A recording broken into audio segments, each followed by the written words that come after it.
I had just given birth when my husband leaned in and said, "We need to change the paperwork." I thought he meant a name. He didn't.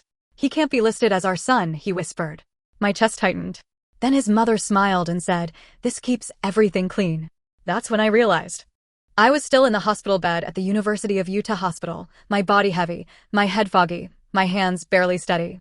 Chris was asleep beside me, wrapped tightly, breathing in those soft, uneven rhythms that made everything feel fragile and real. Jason didn't look nervous. He sat beside me like this was routine. Like we were discussing something small. He said it was paperwork. That nothing would change. That Chris would still come home with us, still call us mom and dad, still grow up the same way. I asked him why his parents needed to be listed as our son's parents. He didn't give a long explanation. "It protects the family," he said. That was it. Then Diane stepped into the room without knocking. She didn't look surprised to see me confused. She looked like she expected it. "This avoids problems later," she said. Her voice was calm, controlled, final. I remember looking at Chris, then back at them, trying to connect what I was seeing with what they were asking me to do. It didn't connect. But everything felt fragile. My body, my thoughts, the moment itself. Jason was calm. Diane was calm. They were acting like this was normal, like this was something already decided. I told myself I would understand it later. So I signed. That decision didn't feel like a turning point. It felt small, quiet, like something I could revisit if it started to matter. It started to matter almost immediately. I just didn't admit it. We brought Chris home to Sugar House, and life settled into something that looked normal. I fed him, stayed up with him, learned every sound he made. I knew when he was about to cry before he made a noise. I knew how to calm him without thinking. In every way that mattered, he was my son. But on paper, he wasn't. On paper, he was Jason's younger brother. We didn't talk about it. Not once. It existed behind everything, like a detail we both knew not to touch. If I ever felt the urge to bring it up, something stopped me. Not fear exactly. More like resistance. Like I didn't want to hear whatever explanation would come next. Diane made sure of that. She controlled everything tied to it. Records, conversations, timing. If anything came close to exposing it, she redirected it before it could land. Jason followed her lead. And I followed Jason. Chris grew up happy. That's what made it easier to stay quiet. He laughed easily. He trusted us completely. There was nothing in his world that suggested anything was wrong, and I told myself that was what mattered. But small things didn't line up. Jason handled every form that involved official records. Every school document, every medical file, anything that required verification. If I offered to do it, he would take it from me without making it obvious. "I've got it," he would say. And I let him. Sometimes Diane would step in during conversations that had nothing to do with her. If someone asked a simple question, birth dates, records, anything administrative, she would answer before I could. Always smoothly. Always redirecting. At the time, I told myself it was just how they were. Controlled. Private. Careful. I didn't realize it was something else. Something deliberate. The first moment I couldn't ignore happened when Chris was 9. He was sitting at the kitchen table working on a school form, writing slowly, carefully. He always took things seriously, even small assignments. Then he stopped. "Mom," he said, "why does this say Uncle Jason?" Everything in me dropped. I walked over, took the paper from him, and saw it. His name. The system record. Jason listed as sibling. Not father. For a second, I just stared at it. Then I forced a smile. "It's just a mistake," I said. "School systems mess things up sometimes." He nodded, accepted it, went back to writing. Kids trust you that easily. I didn't deserve that trust in that moment. That night, I asked Jason. I kept my voice calm. Casual. He didn't hesitate. "It's just how the records are structured," he said. "It's complicated. Don't worry about it." And, just like that, the conversation ended. He didn't ask what I saw. He didn't explain further. He just closed it. And I let him. But something had already shifted. I started noticing patterns instead of moments. The way Diane redirected conversations before they got too specific. The way Brian stayed quiet, but always present when anything legal came up. The way Jason handled anything tied to identity, records, or timelines. It wasn't random. It was controlled. I didn't say anything, but I stopped ignoring it. And once I started seeing it, I couldn't unsee it. After that night, I stopped taking things at face value. Nothing changed on the surface. That's what made it harder to explain, even to myself. Jason still went to work downtown every morning. Chris still left his shoes by the door no matter how many times I reminded him not to. Dinner still happened at the same time. Conversations still sounded normal. But I stopped relaxing inside it. I started paying attention. Not in a dramatic way. I didn't suddenly become confrontational or suspicious out loud. I just watched. Quietly. The same way you do when something feels off but you don't have proof yet. It started with small things. Forms Jason wouldn't let me handle. Chris had a field trip permission slip one afternoon. I was already at the table with him, pen in hand, ready to sign it. Jason walked in, saw it, and took it from me without even thinking. "I'll handle that," he said. I remember holding the pen midair for a second longer than necessary. "It's just a signature," I said. He gave me a quick smile, like I was overthinking it. "Yeah, I know. I'll just take care of it when I update the rest of his records." Update. That word stuck with me. I let it go in the moment.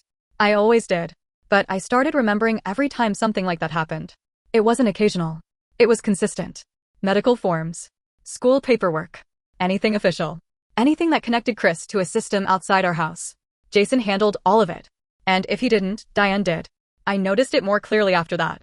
At dinner one night at the Carter house in Federal Heights, one of Diane's friends asked a simple question.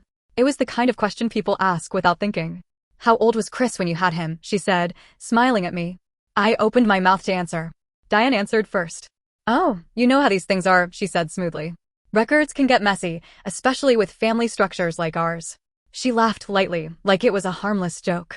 Her friend nodded, moved on, didn't question it. But Diane's eyes flicked toward me for a second. Not warning me. Measuring me. Seeing if I would correct her. I didn't. That became a pattern too. Moments where I should have spoken. Moments where I didn't. Jason got quieter after the school form incident. Not distant in an obvious way. Just more controlled. Conversations felt shorter. Answers more precise. Like he was managing what he said instead of just saying it. One night, I asked him something simple. "Why didn't you tell me about the way the school records are set up?" He didn't look up from his phone right away. "I did tell you," he said. "No," I said. "You told me it was complicated." "That's the same thing." It wasn't. But I didn't argue. I watched instead. I started noticing how often things were decided before I was included. School meetings scheduled without telling me. Documents already filled out before I saw them. Diane showing up at places she didn't need to be. It wasn't random. It was coordinated. The more I noticed, the more I realized something else. I had never actually been in control of anything that mattered on paper. Not Chris's records. Not the legal structure around him. Not even the details tied to our own household finances. Jason handled those too. And I had let him. Because it felt easier. Because he always said it was simpler this way. Because I trusted him. That trust started to feel different. Not broken yet. But strained. Like it was built on something I hadn't fully examined. The next moment that stayed with me happened at Chris's school. There was a meeting with his teacher about a minor issue, nothing serious, just something about attention in class. I showed up early, sat down, waited. When the teacher pulled up his file on the computer, I saw it again. Not clearly. Just enough. His name. And below it, the designation. Sibling connection. Jason's name attached in the wrong place. The teacher didn't notice. Or if she did, she didn't say anything. I sat there, listening to her talk, nodding at the right moments, but I wasn't hearing anything she said. All I could think was how long this had been sitting in systems like this. How many places it existed. How many people had seen it. And how easily it had been ignored. Or covered. That night, I didn't ask Jason anything. I didn't mention the meeting. I didn't bring up the records. I just watched him. The way he moved through the house. The way he checked his phone. The way he avoided certain topics without making it obvious. For the first time, I felt something I hadn't felt before. Not confusion. Not discomfort. Control. Not mine. His. Diane's. Something bigger than both of them. And for the first time, I started thinking something I hadn't allowed myself to think before. This wasn't just a strange family decision. This was something planned. And I was the only one who hadn't been part of the plan.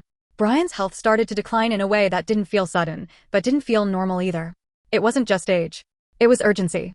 Appointments got scheduled faster. Calls happened behind closed doors. Diane started spending more time at the house, but not with Chris. Not with me. With files. That's what I noticed first. Boxes. Folders. Documents that had been stored somewhere else, suddenly brought into the open, but only partially. Only what needed to be reviewed. Everything else stayed hidden. One afternoon, I walked into the dining room at the Federal Heights house and saw the table covered in paperwork. Legal folders, envelopes, printed documents stacked in neat rows. Diane looked up the second I stepped in. Not surprised. Just aware. "Brian needs to make sure everything is in order," she said before I even asked. I nodded, like that explained it. Like it was normal for someone to be managing that much documentation in the open while still somehow keeping everything private. Jason was there too, standing near the end of the table, flipping through a file. He didn't look at me right away. When he did, it was brief. "We're just organizing things," he said. Organizing. That word again. I stayed longer than I usually would have. Not long enough to make it obvious. Just enough to look like I was being present. Supportive. Involved. But I watched. That's when I saw it. Not clearly. Not all at once. Just pieces. A document with a date that didn't match the timeline I knew. A note in the margin typed, not handwritten, that said adjusted to align. Another page referencing corrected records. It didn't read like estate planning. It read like something had been changed after the fact. Carefully. Deliberately. I didn't react. I didn't ask. I picked up a glass from the counter, said something small about checking on Chris, and walked out of the room like nothing had happened. But everything had. That night, I didn't sleep. I kept replaying what I saw. The words. The tone of the documents. The way Jason and Diane had positioned themselves around the table, like they were guarding something without making it obvious. I started connecting it to everything else. The paperwork. The school records. The way Jason handled anything official. The way Diane controlled conversations. It wasn't separate things. It was one thing. I just didn't know what it was yet. The next time I went back to the house, I didn't go to the dining room right away. I waited. Listened. Moved slowly. When I finally stepped in, the table was mostly cleared. But not completely. One folder had been left slightly open. Not by accident. Not fully visible. Just enough. I shouldn't have looked. But I did. Inside were copies of documents I recognized, versions of Chris's records. But they weren't identical to the ones I had seen before. The formatting was slightly different. The dates weren't the same. Not drastically. But enough. Enough to make it clear something had been edited. I felt that same cold drop in my chest. Not confusion this time. Recognition. Something wasn't just off. It had been changed. I closed the folder exactly how I found it. Walked out. Didn't say anything. Because by then, I understood something I hadn't before. If I asked directly, I would only get the version they wanted me to hear. So I stopped asking. And I started looking for things they didn't expect me to find. I paid attention to Jason's habits. Where he kept his laptop. When he left it unattended. What passwords he used repeatedly. It took time. I didn't rush it. I acted normal. I stayed consistent. And eventually, I got in. The first thing I noticed was how organized everything was. Folders. Labels. Dates. Nothing looked chaotic. Which made what I found even worse. Because it wasn't hidden in panic. It was filed. Structured. Maintained. That's when I saw the name for the first time. Anna Carter. At first, it didn't mean anything. Just a name in a thread. But the more I read, the more it came up. Older emails. Different tone. Not legal. Personal. Then the tone changed. Subtly at first. Then clearly. Words like timing, exposure, needs to be handled. Before it becomes public. I scrolled slowly, my hands steady even though my chest felt tight. There wasn't one message that explained everything. There never is. It was pieces. Fragments. But together, they formed something clear enough. There had been a relationship. Not distant. Not casual. Close. Then something happened. Not stated directly. But implied. The kind of implication you don't need spelled out. The messages shifted from personal to controlled. From emotional to strategic. And then, they stopped. No closure. No explanation. Just silence. Right around the time I got pregnant. I sat there staring at the screen, not moving. Because I didn't need more than that. The timelines didn't match perfectly. But they didn't need to. They overlapped just enough. Enough to create a problem. Enough for someone to need a solution. And I knew what that solution was. Me. That's when everything finally made sense. The paperwork. The control. The silence. Chris's identity. It wasn't about money. It wasn't about convenience. It was about rewriting something that already happened. And making sure no one could trace it back. I closed the laptop carefully. Put everything back exactly how I found it. And sat there for a long time, staring at nothing. Because for the first time, I wasn't confused. I wasn't guessing. I knew. And once I knew, there was no going back to pretending everything was normal. Once I saw it, everything rearranged. Not all at once. Not in some dramatic moment where everything suddenly made perfect sense. It was quieter than that. Slower. Like pieces sliding into place until the picture changed without asking me. I went back through everything I had already noticed. The hospital. The paperwork. The way Jason never explained anything fully. The way Diane controlled what was said and what wasn't. The way every official record tied to Chris had been handled by someone other than me. It wasn't separate incidents. It was one system. And I had been placed inside it. I didn't confront Jason right away. That part surprises people when I think about it now. They assume that's when everything exploded. That I went straight to him with the emails, the timelines, the name. I didn't. Because by then, I understood something I hadn't before. If I moved too fast, I would lose control. And control was the only thing I didn't have. So I stayed quiet. But I stopped being passive. I started collecting. I copied everything I could access, emails, documents, timelines. Not recklessly. Carefully. One file at a time. I saved copies where Jason wouldn't think to look. I labeled things in ways that wouldn't stand out if someone stumbled across them. I didn't want attention. I wanted leverage. Then I went to see a lawyer. Jeff Wright's office was in a quiet building downtown. Nothing flashy. No signs that drew attention. That's why I chose it. When I sat across from him, I didn't tell him everything at first. I asked questions. Hypotheticals. If a child's legal records don't match their biological parents, what does that mean? If those records were changed after the fact, what happens? If someone agreed to something without full information, does that hold up? He didn't give emotional answers. Just legal ones. Precise. Measured. And every answer confirmed the same thing. What had been done wasn't simple. And it wasn't harmless. The more I understood, the clearer my next step became. I needed to make sure that when I left, Chris came with me. Not just in real life. On paper. So I kept going. I gathered everything tied to his identity.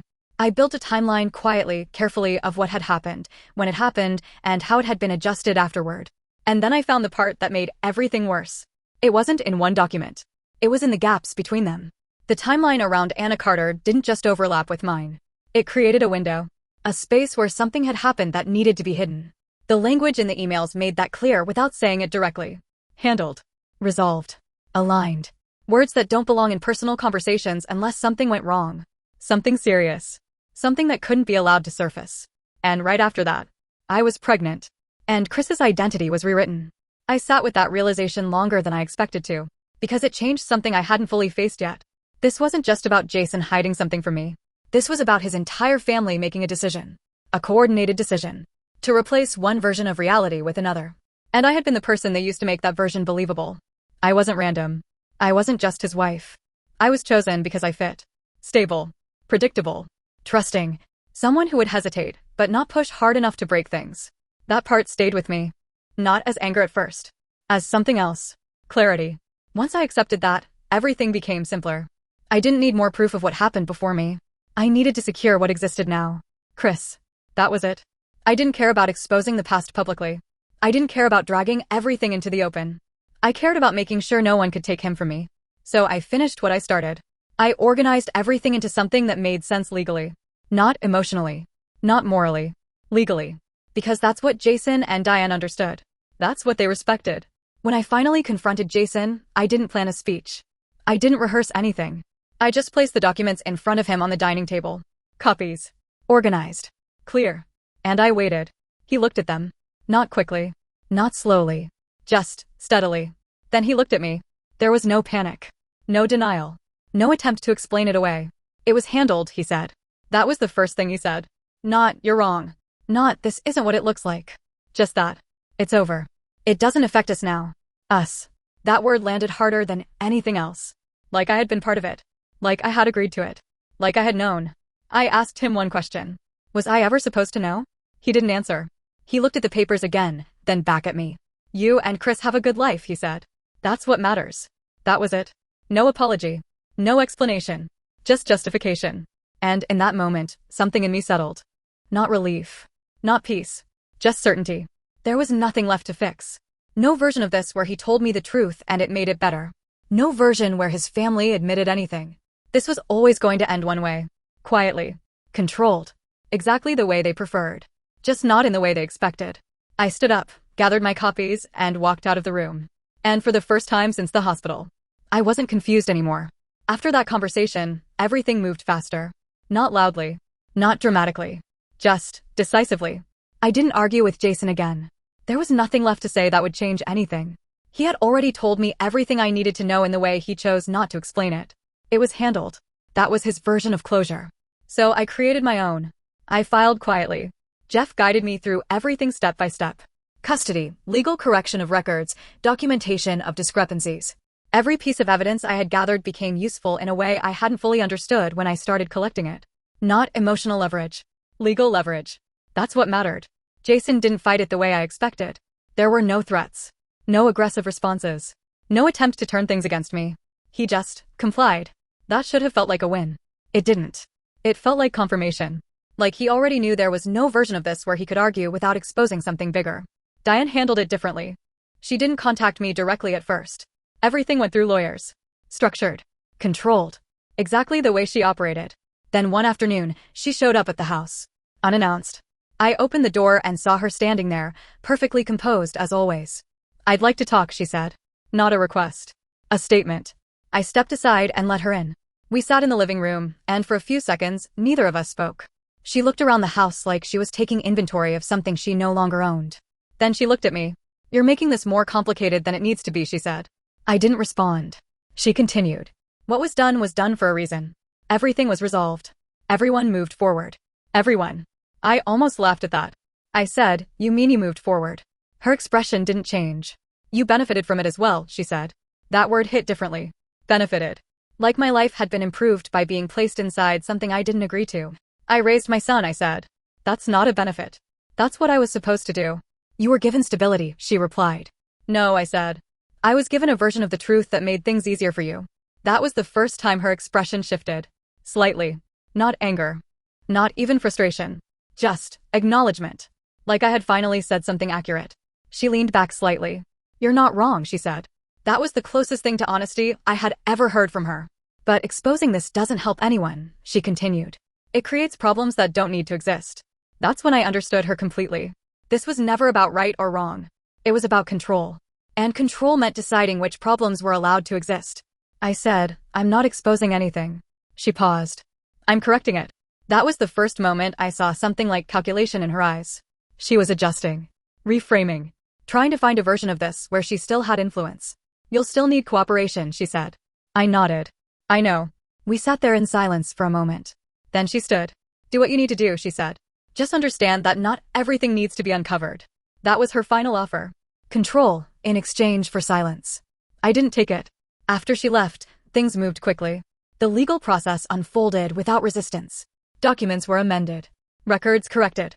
Chris's identity restored fully, without the hidden structure that had been built around him. No public exposure. No scandal. Just quiet correction.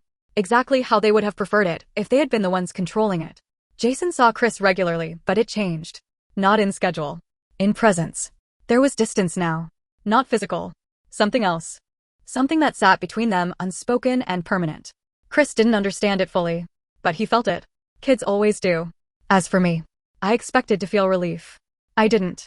I felt clarity. The kind that comes too late to change what already happened, but just in time to make sure it doesn't happen again. I kept thinking about that moment in the hospital. The pen in my hand. The hesitation I ignored. Because that's the part that stayed with me. Not the emails. Not the confrontation. Not even the truth. The choice. I had questioned it. I just didn't push. And that's what made this harder to sit with. Because I wasn't just someone this happened to. I was someone who allowed it to happen when it still could have been stopped. Chris is my son. Fully. Legally. No hidden labels. No altered records. That part is clean now. But the rest doesn't disappear that easily. Jason still exists in our lives, but differently. Controlled. Limited. Like everything else he ever touched. And me. I don't feel like I won. I feel like I stopped losing. And I keep coming back to the same question. If something feels wrong, even in a small, quiet way, and you choose not to question it because it's easier to trust, are you a victim when it falls apart? Or are you part of the reason it held together for so long?